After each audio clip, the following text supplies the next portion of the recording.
correctly. I'm not sure which character Sugi and Yu play. Do you know? I have not seen them play, actually, unfortunately, on stream. Right. So I'd like to see if, I wonder if they're going to be switching characters. I don't know if they're going to be switching characters, but I'm pretty sure they're going to stick to their tried and true characters. Right. Giant killing. We have seen Leo, MK Leo, and Raito switch their characters. Yes. Arguably, I wouldn't imagine Duck Hunt the best doubles character since he wants his own space. But it's not going to be given with 4 people trying to take over the stage. Yeah, especially since Duck Hunt requires a little bit of time setting up with the can and Right. all the follows that he needs. He does need time, and in teams, 1 second, in 1 second, a lot can happen. So Duck Hunt, as much as Duck Hunt can be really good for Raito, he cannot. I feel like he will have a little bit of difficulty using Duck Hunt on doubles. Although it is not impossible, but 1 second, like I said, matters so much in teams. DDD is another character that would need that 1 second as well, since it takes quite a bit of time to pull out a Gordo, actually. Yes, indeed. But they've been using those 1 seconds off stage, so it's a lot more easier and safer for them to do it. Let's see how our killers here in Sugi and Yu will be able to kill them, if they are at all. They'll be trying to stick true to their name, though. Yes. Giant killing. All right. Looks like we're about to start the match very shortly. And just a quick reminder, all doubles top 8 and as well as singles top 8 will be played on a best of 5 set. So make sure to check out the stream that we're going to have lots of games for all of you and have really good close game situations for a lot of them as well. All right.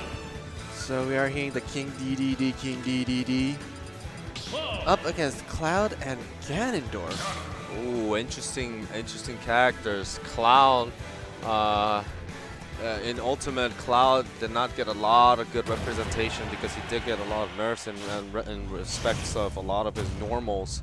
Ganondorf, although Ganondorf has really good kill potential because if Sugi goes ham with the reads, it's going to be very good. But, alright, we're going to FD, of course. Good stage for double day-to-day. But, of course, Cloud and Ganon can benefit from the stage as well, from neutral. Right. So Cloud, as far as I know, is still a beast in doubles. He was the best undisputed character in doubles in Smash 4. Yes, indeed. Not quite so in Ultimate, but still a very, very strong character. But, a spike coming in. Yes, and Yu right now with the advantage that he has with the limit charge coming out. Let's see what he's going to go for. The Genkai Yokoeros. Alright, Seijun and Zaka getting sandwiched, but yeah, he immediately gets it out for that. That was barely before it was going to run out. The new nerf coming into Cloud means he's going to lose his limit charge after, I believe, 15 seconds. Yes. Alright, right now they're both kind of walling out. I wonder if Yu and Sugi are going to switch over by approaches, but that read though. Wow. Great team combo coming in from Yu and Sugi, sending him back to a perfect direction and angle. Oh my goodness. Final Yu touch. And Sugi flexing a little bit. They haven't even lost a single stock yet. Yeah, and tries to go for a hard up smash, definitely covering both day-to-days. And right now they're struggling a lot, just approaching because Seijun and Zaki, as much as they were doing really well, struggled against, did really well against Akila and Raito, but right now, gets the edge guard, gets one stock down. So just speaking about the character compositions for Giant Killing's team, I do believe that this is the most ideal composition a doubles team can go for. A midweight, preferably swordy, and a heavy. Yes. Because of course, Sugi, since Sugi is a heavy character, he definitely needs only a few more hits, a few hits, 2 or 3, and then you're already at a dangerous position of that percentage, just racking up real quick. Especially with you being able to bring that percentage quickly, a character such as Cloud or any other middleweight, especially against another heavy, free combo food. Yes, that parry, and he almost had the opportunity to get the final touch all the way on top. But it was so innocent. Oh, wow, that actually got the kill. That was a smart move from Seijun, knowing that you wanted to get that edge guard, maybe a 2-frame out of the ledge, and he intentionally misses the ledge and gets the downward up B kill. Yeah. So a bit of a better situation, but it's still very grim. Yeah. Oh, he almost barely spaced that out. And okay, nice parry and parry to jab. Let's see. Showing some great tenacity, but Yep. Gets a ledge jump. Oh, Sugi could have timed something there, but yeah, Right. this is what I want to see a lot. Ganondorf approaching and kind of covering the spots, and you, of course, getting the limit and charging it. While you say that, it looked like he was going all the way up to the blast zone. I am going to lift you up personally. This is my elevator combo. And up to the heavens Sejun went. yeah. So you love doing up Bs, right? I got an up B of my own. Let me send you up sky high. Oh man, definitely rocking it through. Game 1 goes towards giant killing. And that was a much more dominating game than we have seen from Leo and Raito, surprisingly enough. But yeah, this character balance from Sugi and Yu is phenomenal. Yes. Like, it's what Leo and Raito were going for with the character switches coming out from Leo, switching to Chrom and to Roy. And the same kind of balance cannot be found in DD. Those are a very, very slanted one-way team composition. And it works out, obviously, but sometimes you just wish you had more balance. Wish you had some Wii Fits in there. A little bit of yoga kind of coming in right now. Green team doing a fantastic job. Giant killing, racking a lot of percent. You, of course, with the sword, and Sugi just needs a good timing just to get really good hard normals and just rack up percent very quickly. But this is looking a bit better than Game 1 for the Ice Climbers team right now. You just depleted his limit charge without being able to use it. Yeah. Oh, And wow, that recognition. Ooh. But he's going left and right. You taking a tour of the scene. Wow. Why are you charging the limit when that inhale is coming to you? He did not expect that, and it's not something that, if you haven't faced it or seen it before, it's hard to expect. You were probably thinking, like, he just ate his own opponent. What an idiot. Yeah. Little did he know. Oh, but Sugi just answering back with an up smash of his own. And right now, we're looking at a relatively even match. Right. Both characters. Ganondorf had a very tough Ooh. stage. Nice. Just barely drifting out against that down air. He was definitely, one of the DDs was definitely looking for that down air spike, but Sugi very smartly delaying his up B too, but that will be it. Nice Yeah, edge guard from Zaki. Yep, and goes for the limit break there. And right now, things are looking a little bit difficult for green team, but not so much. Both of the red team players Whoa. are high percent. You tried to catch Sejun up in the air just like the last stock from Game 1, but Sugi says, well, I don't even need to go up there to send you up to an elevator. Just go. Yeah, gets an up smash of his own. And all right, goes for the inhale. A little bit of percent. The Gordo kind of coming into play. Sugi definitely looking for a roll, judging by how he was waiting in center stage. But this is a great opportunity for Zaki to get an edge guard, and he does. Gets it. All right, stock advantage is in red team, Ice Climber's advantage, and looking for the charge F smash, but he was going to get denied by one way or another, even if he didn't get by his teammate Gordo. Yeah, and right now you had that jump read, but Sugi takes the stock of Zaki right there. But this is still an even game. This is a tight battle. But Sugi going a little aggressive towards there, getting sandwiched himself. Okay, Sugi was prepared for it this time, and wow, that Zaki took lost it his stock. a lot earlier than he wanted to. And now Zaki's in a very tough situation, Yep. and wow, he chases Yep. him all the way to the top left corner. Exact same ending from Game 1 coming back in. Sugi, he saw how his teammate Yu got annihilated his stock by the inhale back air combo. He didn't fall for it himself and instead reversed it with a smartly placed up air. Gets the last stock out of Sejun. And on the flip side, Zaki wasn't able to predict that Yu would go again for that limit charge up B attack to get the last stock up high. Yeah. So that was the difference in this second game. Now we are going to Game 2, and it's going to be an uphill battle. But it's quite fitting for the Ice Climbers, I would say. Yeah, definitely an uphill battle. Nice puns intended. All right. Let's see how things gonna go. Right now, you definitely going for side B. Sugi trying to get a couple good reads, but right now going a little healthy. But Sugi and you, of course, they all they need is really some good reads. But of course, Zaki and Seijun, once they get their Gordo setups and doing it really well, I'm pretty sure they'll be able to make a comeback. And, still living. If he was slightly lighter, then it would have been a lost dog. The character pick coming into light over here right now. You preferring a lot of up Bs out of shields. I wonder if Zaki and Seijun are going to be able to adapt to that. Not being able to quite yet. Okay, tries to go for the inhale, but the forward air comes out. He's counter-attacking against that. All right, Sugi again going for another read, but Zaki wisely retreating. Doesn't want to deal with any of the up smash. Gets the stock there. Both attacks coming up perfectly to bully Seijun into a 100% kill situation. And once again, we have seen these teams trying to target Seijun more so than Zaki, but wow, they are bringing it back.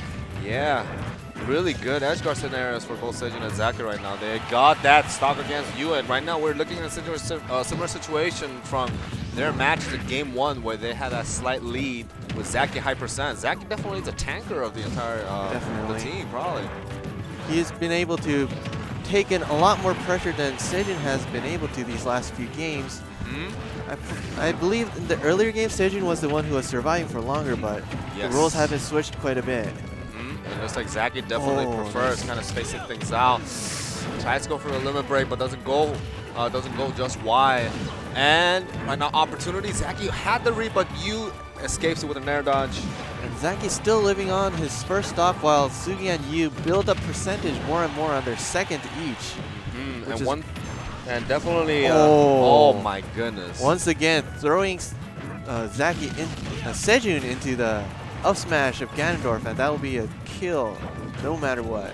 Yeah, and one thing that I like seeing by Zaki and Seijun compared to the previous games is that they try to get that edge guard and it pays off. They want to try to target switch towards you, and then like they'll target switch between you and then make sure they send Sugi off the stage and then immediately go for a 2v1 because Sugi's Ganondorf is just slow. Right. He cannot catch all the way up there, so they're taking advantage of that as much as possible. But Zaki finally uses the stock to a Gordo, which is unfortunate, but the Gordo got hit by Sugi, but then it changed possession, I believe, and this isn't good. Now we have a slight turnaround. You still alive, but the limit is recharging as of now, and Sugi getting a little bit of a high percent, so definitely gonna have to be careful. Yeah, these teams, like, I'm not sure if Giant Killing have been watching the previous set of these Ice Climbers, but they have been playing the pretty much same game plan as MKLA and Riot did, which is target Seijun as hard as you can. Because Seijun, as much as Zaki can't hold on his own with the pressure and adjust the time as well with the speed of the game, Seijun, if you throw one thing off guard against him, they will take advantage of it, and Seijun's defense is either roll or air dodge. So, gets that follow-up. Sugi doing a fantastic job on covering the options, and will that be it? No, Ganondorf is heavy as well. Okay. Oh, but wow, that hits, and now we're in a last stock situation.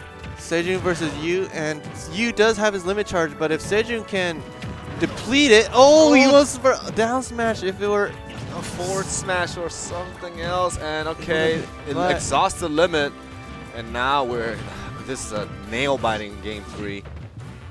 All right, Zaki did it once for him. Seijun wants to do it again for his teammate, take this 2v1, but Gordo going reflected right back, but this is a juicy moment for you to get the limit. Yeah.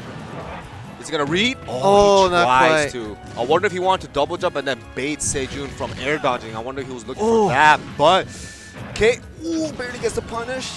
F-Tail's coming in back and forth, and Yu once again building up his limit. Tries to go for a ledge trap, but wow, it makes that comeback there. Seijun taking that. Unfortunate was an SD, but still, a game is a game, and now we have a game 4 situation. A game is a game, and you can't even say that Yu had it in his pockets because it was a very, very close game. Like, Seijun could have taken it like properly if he wanted to. Yeah, wow. Good stuff to Seijun and Zaki, and of course, wow. Sejun making a name for himself too. Again, like I said, we got a great, beautiful face of Banana Soup, one of the Banana TOs. Supreme. Yeah, one of the TOs, if I'm not mistaken, of Uprising. He's the production man and caster for the Korean side, Heyday Studios. Hmm.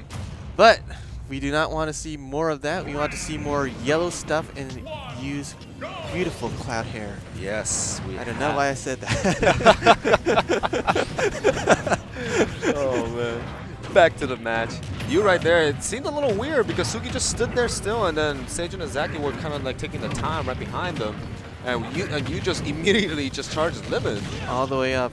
Ooh, doesn't quite get the last hit of the shield cross smash, but it looked like a shield was almost about to be depleted. I'm not sure if it actually did. Kind of looked like it, but. All right. Okay. All right. Oh, tries that to go was for the scary. read. And once again. Yu has been falling for that quite a bit. Like, that's how they almost lost game 1, I believe. Yeah. And like, I'm pretty sure Yu is gonna start kind of recognizing that. It's like, all right, once I see that inhale, okay, I gotta run away and make some space. No longer hard charge limit, and wow! Calls the air dodge right there. Good stuff. Wow, Sejun and Zaki just pulling through very well in this stage. And of course, at the first match, they did play on FD, but now they're taking advantage of the stage as much as they can with that charge forward smash. A perfect read. He somehow knew Sugi would just walk up slowly and get hit by F smash. Yeah, oh my goodness, double day just putting that work, gets that up B by Sugi, and right now catches him but once again. again, Similar situation for the first 2 games. So much deja vu going on. And stocks, like, Yu is very close to losing his final stock right now, though. And it's a huge advantage going in, and there it is! He has to take it. Yes, he has to take it. Yeah, Zaki is doing a wonderful job going for the edge guards. He knows when the opponent's going to go low for the recovery and throws a 50-50 and did very well even against Raito on the edge guard scenarios. And right now, Sugi trying to see if he can get Zaki off, but he wanted his own F smash read, but does not quite get it. Zaki able to shield in time. And just like I said, Ganon rode the aggressor so that Yu just gets the limit. And once they have the limit, Yu tries to charge in and become the aggressor. Wow, once again, Sejun was about to get bullied by both Sugi and Yu, but he gets away from Sugi's F smash and Yu's final touch. Oh, but Yu's right there sniping with that backer of his own. And right now we're having a situation where, as much as I would like to target against Sugi, but Sugi is very heavy, so it's kind of like a risk sometimes. You might have to charge on Yu because he has his limit. Oh, a bit of a team attack going on here, but once again going for the S smash, does not quite get it this time. Yeah, nice parries, but wow, gets that counter attack. Gotta be careful when you approach with a slow character and when you have 2 of them right in front of you. And this is a beast of a showing for Ice Climbers so far. They are in such a huge lead right now. They were struggling a little bit in game 1 and 2, but now it looks like they finally clicked and they're doing wonderful in this game. Beautiful, yeah. And wow. Still living though.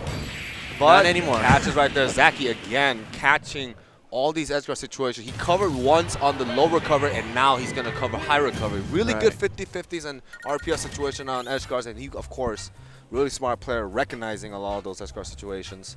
So we have a game 5 situation once more, and the momentum is completely on the Ice Climber side. Yes, especially since this is counter pick. USD on game 3, so that right now the momentum is shifting. They do have the advantage, despite the counter pick advantage you mentioned that that Giant Killing has. And despite the counter pick advantage, they're going back to FD. This is surprising because this is undoubtedly DDD's best stage, and they just got destroyed on it. Oh man, that's gonna be an interesting situation. We'll have to see how it's gonna go through for game 5. We have another game 5 on the board. I do like the decision from Giant Killing because if they are going to go through this bracket and face Fox and Monkey, who are waiting in loser semis, they want to go in a mental high. Yes. And they can't leave FD in that dirty performance. Yeah, they definitely want to get a redemption in the stage because they did take game 1 on the stage as well. So Sejun once again trying to go for an S smash read, but yeah, but you just barely able to kind of counter attack against it. And right now we're seeing a situation where Sejun with the slow run up to dash attack, and he catches Sugi after his spot dodge. Yeah, and you in a very dangerous spot right there, but gets that trade. Wow, good stuff for you. Just recognizing that, okay, I'm not going to recover, so let me just take you down with me. But if you're Sejun, it's still not that bad because it is still an easy stock out of the green team, and you want to take those, especially with Zaki being able to take in so much pressure. And even Sejun, like, the biggest difference in Game 4 between any other games was that Sejun was being able to take in pressure a lot more. Oh my goodness. He read the roll, he read the get up from Sugi's Ganondorf. Yeah. Once again, not grabbing ledge intentionally to get the falling part of the up B to get that stock. And Sejun, once again, not getting hit by the final touch of Yu's Cloud. Yeah, Sugi getting himself combo because he was getting sandwiched. You again just going straight in. That's a dangerous situation because he could get sandwiched and the up B barely taking on Zaki. And let's see the recovery. Of course, they both opted to go towards the ledge. And this is why you pick the double DDD, because even if you do accidentally hit your team, which is going to happen a lot with the Gordos. That time was an up B, but Zaki is still living. All right. Okay, tries to bait the roll, but gets the jump. You playing smartly, and things are looking relatively close in a sense, but stock-wise, it might be very tough for green team. They especially with the careful. Percentages. Yes, indeed. Once again, 3 stock high percentage situation going in for the giant killings. And Yu does have limit, but his percentage is very high. That is gonna do it. And now this is a very tough situation for giant killing right now. I understand why, like, I can guess why they wanted to go back to this stage, but it's looking like a big mistake for them to have made. And Gordo accidentally hitting Sejun, but this is still a reasonable lead. And right now gets that kill against Sugi, and now things are looking very tough for Cloud. He does not have much time to charge for limit, but he might be able to charge his limit through his normals. And definitely taking his time. Alright, are we going to see another inhale to Bear to get the kill out of Yu? Because it's been working well, and it is going to be an internal life tilter for Yu. Do they want to do that against him? Nice projectile coming out of Yu, the limit charged. Yep. Okay. Yu's playing a little risky, going for the wow. Sejun wants to look for that, and he gets it. He gets it there. Wow. Ice Climbers proceed to losers finals over the giant killing. Sejun and Zaki will proceed on FD. Definitely their best stage, for sure, without a doubt. And giant killing, they had a great showing for games 1 and 2, but they got reverse swept. Wow, a reverse 3-0. Wow. They got really good adaptations after games 1 and 2. For me, the main mark of the downfall was after USD, but besides that, Giant Killing kind of got a little bit tunnel vision in neutral because they kind of relied on Sugi being in the front. But they have to realize that once Sugi's in the front, he's a little bit slow when it comes to approaches. He has to go for a lot of reads. Right. And the playstyle that he had with reads was basically, oh, let me do an aerial spot, aerial roll, and Sugi kind of caught that. But after Sugi was getting really good hits with forward smashes, Sejun and of course Zaki adapted to that towards games 4 and 5 and immediately switched it over, and that is where they started struggling a lot more. They took the game with a reverse 30. And especially, that was great adaptation coming in from Sejun, I would say, because he was getting sandwiched, bodied here, back and forth, all over the place in games 1 and 2, but he adapted so well. He was able to soak up so much more percentage, so much more pressure, and just not get hit. And that was the big difference between the first 2 and the last 3 games, I would have to say. Yeah.